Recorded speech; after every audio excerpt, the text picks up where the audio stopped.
Hello, folks. Welcome to Kudlow. I'm Larry Kudlow.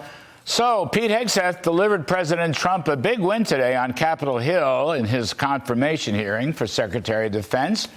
We're going to have reaction from Senator Kevin Cramer, who was in the room, along with Congressman and Navy SEAL Derek Van Orden. Plus, we've got House Majority Leader Steve Scalise, Byron Donalds, and Claudia Tenney all waiting in the wings, and even some economics. Another big Trump bump from small business. But first up, Pete Hegseth shined today, and that's the subject of the riff. Pete Hegseth shined today in his 4-hour-plus hearing to become Secretary of Defense. Right off the top, he talked about his mission to restore the warrior ethos to the Pentagon, to rebuild the military, and to reestablish deterrence on the global scene.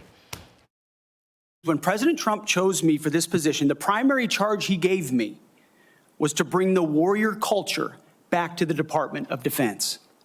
He, like me, wants a Pentagon laser-focused on lethality, meritocracy, warfighting, accountability, and readiness. He believes, and I humbly agree, that it's time to give someone with dust on his boots the helm, a change agent. So, rather than another bureaucrat, or even a high-ranking general, or somebody from the military-industrial boardroom, Mr. Hegseth would be a soldier emphasizing his dust-on-the-boots experience in the battlefield. Take a listen to this one. I've led troops in combat. I've been on patrol for days.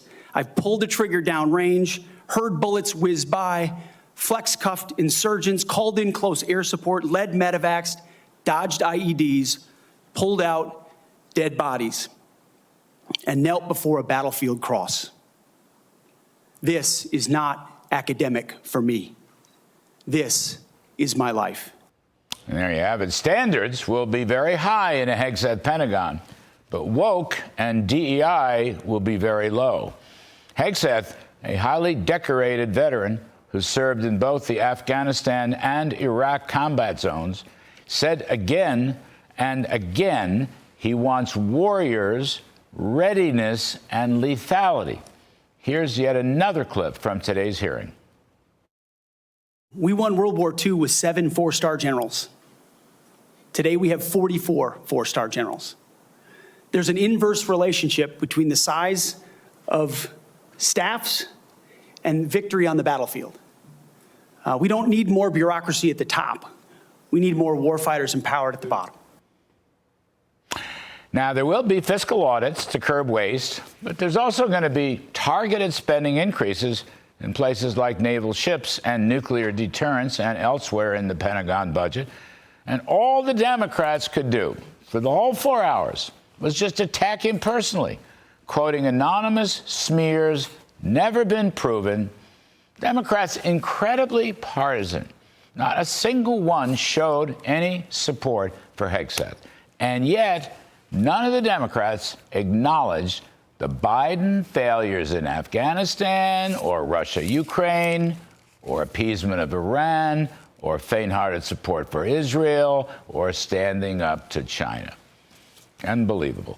One of the themes in the November election was the importance of change in the economy, change in illegal immigration, and on foreign policy, where suddenly under Joe Biden, the world was on fire.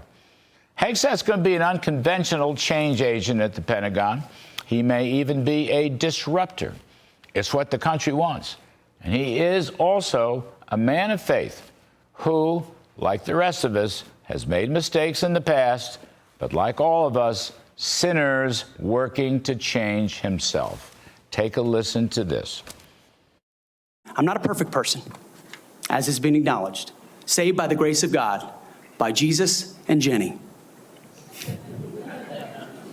I'm not a perfect person, but redemption is real. And God forged me in ways that I know I'm prepared for. I love that. I just love that. And my saintly wife knows a thing or two about that as well. Anyway, that's the riff.